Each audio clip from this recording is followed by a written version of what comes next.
कुत्रा आणि गाढव. कोणे एकेकाळी वाराणसीमध्ये एक धोबी राहत होता. त्यांनी एक गाढव आणि एक कुत्रा पाळला होता. चला, आजचा दिवस संपला.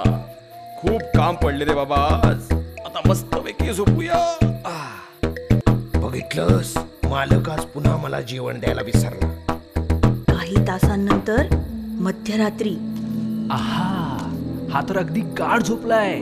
काय नशीब आहे माझं. वाह, चला लवकर पिशवी भरून घेऊया. अरे बापरे, हा तर चोर आहे आणि माझा मालक गाढ झोपलाय. गाढवानं लगेच कुत्र्याला सावध केलं. अरे आपल्या घरात चोरी होत आहे आणि आपला मालक गाढ झोपेत आहे. लवकर कर, लवकर त्याला उठव. मी का उठू? त्याला माझी पर्वा नाहीये ना. चोरी झाली तर चांगलंच होईल. मग माझी आठवण होईल त्याला आणि माझी चांगली काळजी घेईल तो. नीट नवखराम, आपल्या मालकाबद्दल असा विचार करतोस? लाज वाटली पाहिजे तुला. मग काय, माझ्याकडे दुर्लक्ष केल्याबद्दल इमानदारी दाखवू? मी नाही त्याला उठवणार. मग आता मालकाला मला जगवायला हवं, नाहीतर चोर चोरी करून पळून जाईल. अरे हे मूर्ख गाढव, हे बहुतेक आसपासच्या लोकांना जागा करणार. त्याच्या आधीच इथून पळून जाऊया.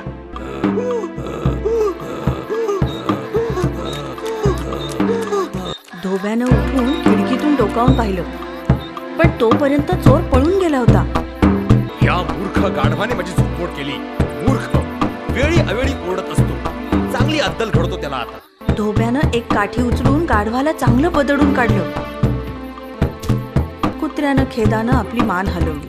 बिचारा गाढव, चोर तर पळून गेला आणि मालकाला तर माहितीच नाही की गाढव का ओरडत होतं ते. काय जरूरत होती माझं काम करण्याची? बघितलंस, दुसऱ्यांच्या कामात दखल दिल्यानं काय होतं ते. ज्याचं काम त्यानंच करावं.